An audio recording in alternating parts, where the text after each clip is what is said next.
आप मुख्तार अब्बास नकवी को क्या मानते हैं? आप उन्हें सच्चा मुसलमान मानते हैं या नहीं मानते हैं? डिसाइड कर लीजिएगा। और एमजे अकबर को क्यों हटाया गया था? एक सेकेंड, एमजे अकबर को जब हटाया गया था, क्यों हटाया गया था? कलीमुल हफीज, जरा सा इस बारे में थोड़ा सा एनलाइटन करें आप सबको। तो मुख्तार अब्बास नकवी साहब के बारे में बता दीजिए। ना, आप एमजे अकबर साहब का नाम लिया ना आपने, जरा सा उस बारे में बता दीजिए। हाँ, तो आप उनकी जगह कोई मुस्लिम लाते ना। एमजे अकबर साहब भी तो एमपी नहीं थे, उनको कहीं से लाए थे आप। मुस्लिम एक दूसरा मुस्लिम चेहरा ले आते। मतलब आपके पास कोटा कह रहे हैं, रिजर्वेशन कह रहे हैं, मुसलमान है, उसमें से लेकर आते आप। नहीं कलीमुल हफीज, आप कोटा और रिजर्वेशन कह रहे हैं, ये कह रहे हैं आप? मैं रिजर्वेशन नहीं, मैं रिप्रेजेंटेशन कह रहा हूं।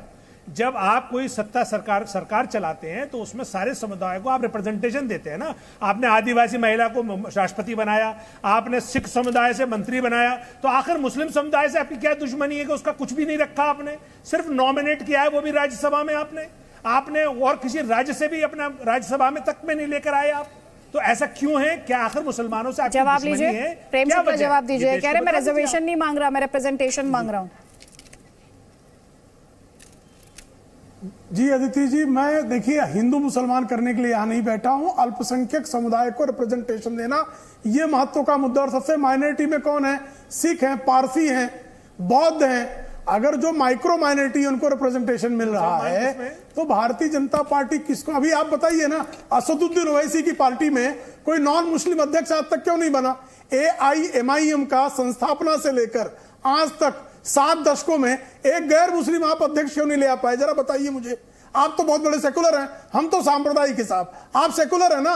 आप असदुद्दीन ओवैसी की AIMIM में 2 पीढ़ी से मुसलमान ही अध्यक्ष क्यों है? गैर मुस्लिम क्यों नहीं होता? जरा ये बताइए। कलीमुल हफीज जी, आपका जवाब। मुझे सिर्फ इस बात का जवाब दीजिए। आपके पास सरकार है जी, आपके पास सरकार है जी। अभी आप मेरा पहले जवाब तो दे दीजिए, मैंने तो आपका दिया। प्रधानमंत्री नहीं है, आप मुसलमानों के प्रधानमंत्री हैं। लीजिए, मैंने तो अभी आपको जवाब दिया, अपना जवाब दीजिए ना आप। अरे कलीमुल साहब जवाब दीजिए, प्रधानमंत्री नहीं है, सरकार नहीं है आप सरकार में। अरे साहब हम तो सबके हैं, मैं तो बौद्ध बता रहा हूँ, ईसाई बता रहा हूँ, आप मुसलमानों को बता रहा हूँ, क्यों नहीं दे रहे? सिख बता रहा हूँ, आप बताइए ना। मैं अरे भाई, मैं अब आप तर्क नहीं है साहब, शुक्ला साहब, आप बोल रहे हैं। आप AIMIM के मुसलमानों को छोड़ दीजिए। आप भारतीय जनता पार्टी के जो मुसलमान हैं, जो मुस्लिम राष्ट्रीय छोड़ दें? उनको तो आप भारत में ही रहते हैं, उनको तो बनाइए। आप संविधान लागू नहीं है आपके ऊपर? बिठाइए। एकता में अनेकता में एकता आपका धर्म नहीं है क्या? हाँ बिल्कुल धर्म है, तभी तो कह रहे हैं हम कि उनको 15% तो बिठाइए जितने उनकी। तो फिर आप बनाइए ना एक अध्यक्ष, दीजिए। एक अध्यक्ष गैर मुस्लिम बताइए, एक बुद्धिस्ट अध्यक्ष बना दीजिए, एक सिख अध्यक्ष बना दीजिए। हम सरकार में नहीं है, सरकार में आप सिख, ईसाई, पारसी, अभी हम पार्टी की बात बना दीजिए ना। मैंने तो नहीं कहा कि आप मुस्लिम अध्यक्ष बनाइए बीजेपी का। नहीं, मैंने कहा आप मुझे बताइए ना, एक विधायक आपका आज तक गैर मुस्लिम आया है? 70 मंत्री बना रहे हैं, विधायक आपका गैर मुस्लिम आया आज तक? 70 मंत्री का आपके पास एक की जगह नहीं है। अरे साहब हम शुक्ला साहब, एक उदाहरण दिया मंत्री की आपके लिए, मुसलमान के लिए जगह नहीं। उदाहरण दिया अभी आपको। अध्यक्ष तो एक होता है, मैं नहीं कह रहा कि उदाहरण दिया आपको। मुसलमान को आपने खुद बताया मुख्तार अब्बास नकवी जी थे मंत्री, एमजे अकबर जी थे मंत्री, शाहनवाज जी मंत्री रहे। आप बताइए ना, एक आप MLA आपका चुनकर आया हो, आप बता दीजिए। यहाँ पे संगीत रागी का लेती हूँ, इस बहस को आगे बढ़ाएंगे। संगीत रागी इस वक्त हमारे साथ पॉलिटिकल एनालिस्ट हैं। संगीत रागी, ये जो सुनक के बहाने, ऋषि सुनक के बहाने सियासत अपने काम पर लग गई है, ये क्या दिखाता है?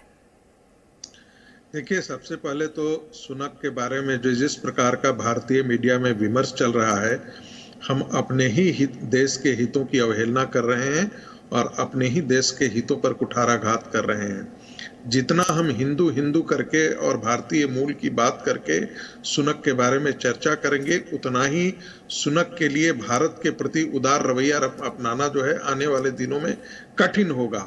और ये बात सिर्फ मैं नहीं कर रहा हूँ, जितने भी कमेंटेटर्स हैं वे सारे पॉलिटिकल कमेंटेटर्स इस बात की ओर इशारा कर रहे हैं। बट दुर्भाग्य की बात है कि हम इन्हीं सब चीजों में लगे हुए हैं। दूसरी बात मैं कहना चाहता हूं कि देखिए, इस देश पर मुसलमानों का तो इतने दिनों तक राज्य रहा, इतने दिनों तक साम्राज्य रहा, बहुसंख्यक हिंदू समाज तो उनकी गुलामी के अंदर ही रहा। क्रिश्चियन मिशनरियों का ब्रिटिश स्टेट के थ्रू भारत पर राज्य रहा। नतीजा ये है कि बहुत सारे पूर्वांचल के क्षेत्र जो है वो कन्वर्ट कर गए, तो राज्य तो उनका रहा ही। आज भी एक समय था, मनमोहन सिंह की सरकार के समय देखिए, उस समय के राष्ट्रपति पद पर कौन थे? उस समय के राष्ट्रपति पर जो है वो अब्दुल राष्ट्रपति जी थे। दूसरा जो है मनमोहन सिंह बड़े इकोनॉमिस्ट उस समय प्रधानमंत्री थे, और सोनिया गांधी जो उस समय की सबसे बड़ी ताकतवर महिला थी, वो क्रिश्चियन महिला। तो ऐसा नहीं है, भारत के अंदर तो एक से एक राष्ट्रपति से उपराष्ट्रपति, चीफ जस्टिस से लेकर के सेनाध्यक्ष क्या नहीं रहा है भारत के अंदर। इसलिए मुसलमानों को इस प्रकार की बातें करना, और जो लोग इस प्रकार के विमर्श को भारत में खड़ा कर रहे हैं, वो वाकई में भारत को खंडित कर रहे हैं, भारत को खोखला कर रहे हैं। ठीक है, इस पे जवाब ले लीजिए फारूक इंकलाबी और उसके बाद कलीमुल हफीज, जल्दी जल्दी प्लीज। भारत के हितों को नुकसान पहुंचाया जा रहा है अल्पसंख्यक बहुसंख्यक कर। बिल्कुल, इन्होंने बिल्कुल दुरुस्त फरमाया है। जब भी मुसलमान अपने हक की बात करते हैं उस वक्त इनको नुकसान दिखाई देता है। लेकिन मैं इनको बताना चाहता हूं कि अभी भारतीय जनता पार्टी की चूंकि हुकूमत है पिछले 8, 9, 10 सालों से इस मुल्क में, तो हमारी पॉपुलेशन के हिसाब से अगर मुसलमान हिंदुस्तान में 15% रहते हैं तो इनकी मिनिस्ट्री में परसेंटेज के हिसाब से कम 8 लोग जो है मुसलमान भी मिनिस्ट्री में होने चाहिए थे, जबकि एक भी भारतीय जनता पार्टी की हुकूमत में मुसलमान मिनिस्टर नहीं है। इन्होंने कोशिश की है, जो लोग थे भी इससे पहले उनको आहिस्ता आहिस्ता जो है वो हटा दिया है, और आज की डेट में सिर्फ एक गुलाम अली साहब को जिनको इन्होंने इसमें राज्यसभा में लिया है, बस उनका नाम लेकर के पूरे हिंदुस्तान में कहते हैं कि हमने मुसलमानों को जो है वो आगे लाया है। एक काउंटर आपको मिल रहा है, काउंटर ले लीजिए संगीत रागी से, फिर मेरा आपसे सवाल है संगीत रागी। देखिए अजिति जी, यही रिप्रेजेंटेशन का नारा के साथ इस देश का विभाजन हुआ था।